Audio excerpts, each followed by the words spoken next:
Are you an artist, songwriter, or producer? Have you ever felt the evil voice of self-doubt whispering in your ear? This song sucks. Whether you are working up the strength to release your first independent single or hammering away your third studio album with a record label, I'd like to share 5 quick tips which have helped me and my clients believe in themselves and their own music, and hopefully it'll help you too. Hi, my name is JP, and for the past 15 years I've been writing and producing music professionally. My songs have made over 21 million streams, reached platinum and gold status internationally, and generated hundreds of thousands of dollars. I'd like to say a warm welcome to all the new subscribers. I can't believe how much we've grown as a community. It's absolutely insane, so thank you.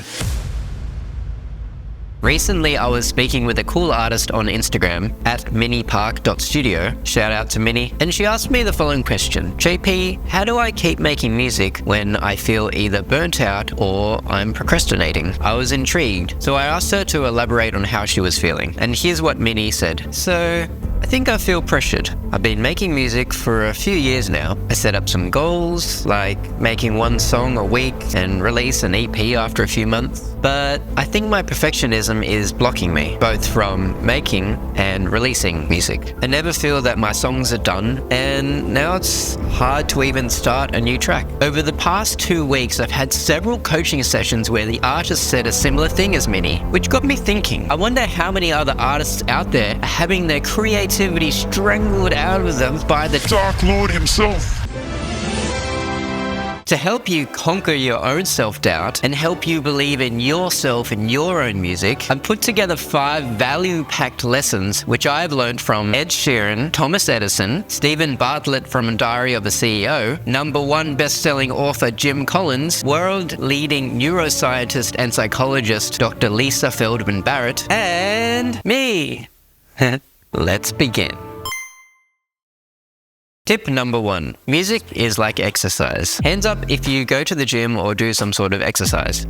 Anyone? Have you ever noticed that no single workout will change your life? No matter how many ab crunches you do in a single day, you're not going to magically wake up the next day with a 6-pack, even though that would be nice. It's about showing up consistently, over time, over years, doing the reps, and trying to improve just a little bit every time. And then after 12 months, you look up at the mirror and you're like, okay, we're getting somewhere. Then you put your head back down and keep going, slowly increasing your weights, slowly tweaking your technique here and there. Why am I talking about exercise in a video about songwriting? Well, it's the same with songwriting, music production, and content creation. No single technique, plugin, social media post, or song will change your life. And even if one of your posts or songs do go viral, you still need to follow it up with consistency, otherwise you'll become another one-hit wonder or lose yourself trying to please the algorithm. It's about having a vision and slowly and consistently being guided by that vision. Focus on the journey, not the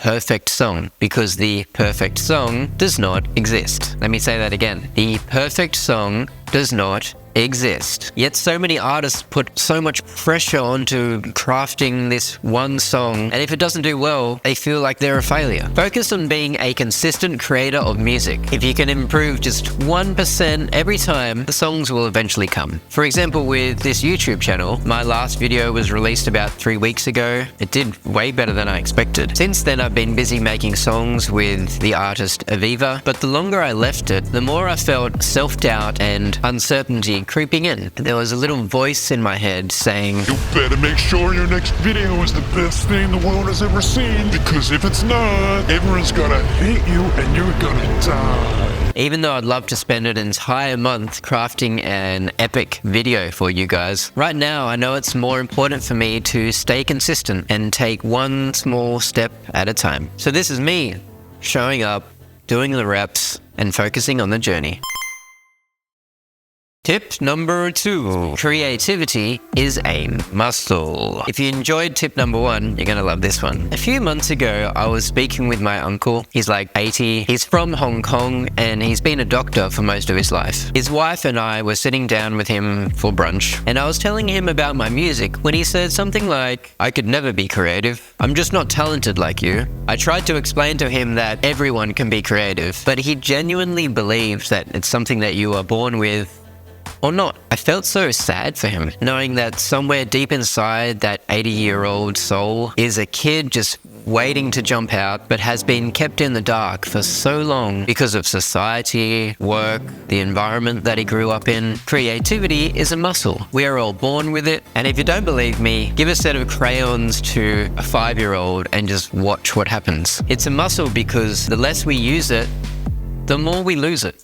It's a common misconception that creativity should be effortless, or that inspiration should strike spontaneously. If the idea doesn't come naturally or flow easily, it's easy to think that we aren't talented enough, or that we're experiencing writer's block. This myth can lead to self-doubt when the creative process feels challenging. In reality, creativity often involves deliberate effort, persistence, and even failures. We need to exercise our creative muscle consistently. The more we exercise it, the stronger it becomes. For example, I haven't written a song in about 4, maybe 5 months because I've been in production and mixing mode with Aviva. But starting this week, we will be writing our next batch of songs from scratch. I know I'll need a few songs to get warmed up before I get in the zone again. I expect it and I plan for it. I know my first 2, maybe 3 songs are gonna suck. And that's okay. It doesn't mean I suck. It just means my creative muscle needs to be awakened. Another good analogy is from the up-and-coming artist Ed Sheeran. He says that songwriting is like an old tap. You need all the dirty water to come out before the good stuff starts to flow.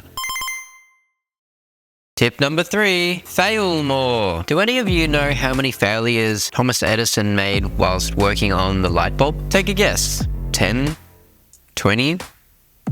25? Try 2,774. When a friend of Edison's asked him, "Isn't it a shame that with all the tremendous amount of work that you have done, you haven't been able to get any results?" Edison quickly replied with a smile, "Results? I have gotten lots of results. I know several thousand things that won't work."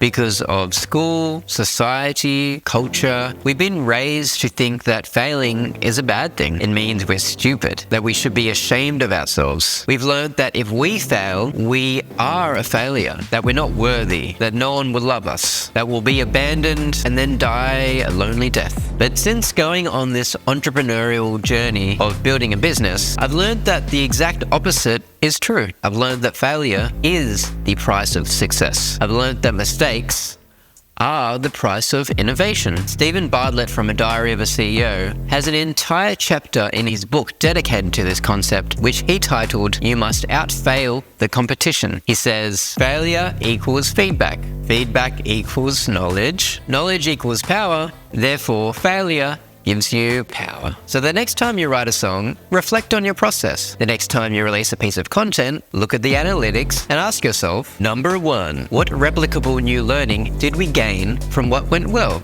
Number 2, what replicable new learning did we gain from what did not go well? Then apply the learnings to your process and repeat. This is a framework I've adapted from the book Beyond Entrepreneurship by Jim Collins. The important takeaway here is to constantly improve your creative process. And that's why I'm so passionate about building systems to help people write songs.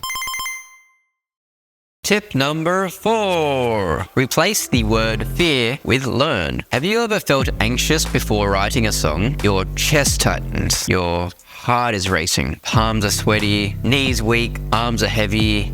That uncertainty of whether you will write a good song or not, or perhaps the uncertainty of whether you will be able to even write a song at all. Will today be the day that the world finally discovers that you are an imposter, that you have zero talent, and that you should just give up? I don't know about you, but I've definitely felt this. I felt it before I made this YouTube video. So how do we battle this inner fear? One quote I've found to be quite helpful is, "Get your butterflies flying in formation." There's an amazing podcast with neuroscientist and psychologist Lisa Feldman Barrett where she talks about a learning response as opposed to a threat response or fear response. I'll link the podcast below because you should definitely check it out. Lisa explains that when there is uncertainty, for example, I am uncertain if I will write a good song, it means that there is information that the brain does not know yet and therefore cannot predict. in attempt to learn this information, it requires a significant amount of energy, and your body has a massive increase in arousal, which we often perceive as anxiety. But it doesn't have to be anxiety. And it's not just reframing the emotion. You're actually making meaning of these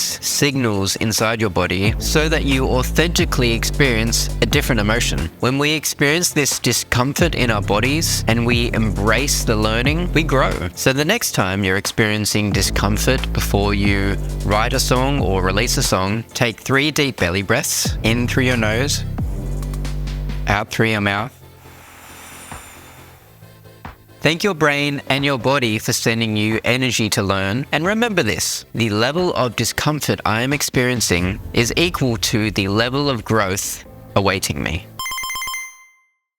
Tip number 5, build a relationship with yourself. The other day, I was on a call with an artist who wanted me to listen to 2 different versions of his song. He wanted to know which one I preferred. And I was like, I can give you my opinion, but does it really matter? My taste might be different from your audience's taste, or different from your vision. And I totally understand that it would feel nice to be validated by someone who has been in the music industry for 15 years and has had billions of streams. But at the end of the day, the only person's opinion that matters is yours. And before you say this is contradictory to what I said in my last video about vision, let me explain. If you stay true to your vision, that is your values, your purpose, and your mission or goals, if your intention is to connect with the listener by vulnerably sharing your own authentic experiences, and you are showing up consistently, improving just 1% every time, that's all that matters. Who cares if a record label says they don't like your song? I mean, Ed Sheeran was rejected so many times by record labels. If you're interested in building a relationship with yourself, let me share one exercise which has been really helpful for me. Start by finding a photo of your younger self. Here's one that I like to use.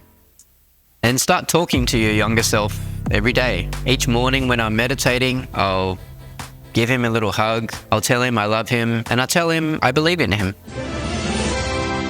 We've covered a lot today, so let me just go through all 6 points very briefly. Tip 1, music is like exercise. It's about showing up consistently over time. Focus on the journey, not the perfect song. Tip number 2, creativity is a muscle. We are all born with it. The less we use it, the more we lose it. The more frequently we exercise our creative muscle, the stronger it becomes. Tip number 3, fail more. Failure equals feedback. Feedback equals knowledge. Knowledge equals power. Therefore, failure gives you power. Tip number 4, replace the word fear with learn. Next time you're experiencing discomfort before you write a song or release a song, take 3 deep belly breaths. Thank your brain and your body for sending you energy to learn. And remember this, the level of discomfort I am experiencing is equal to the level of growth awaiting me. Tip number 5, build a relationship with yourself. Find a photo of your younger self and give them a big, warm hug.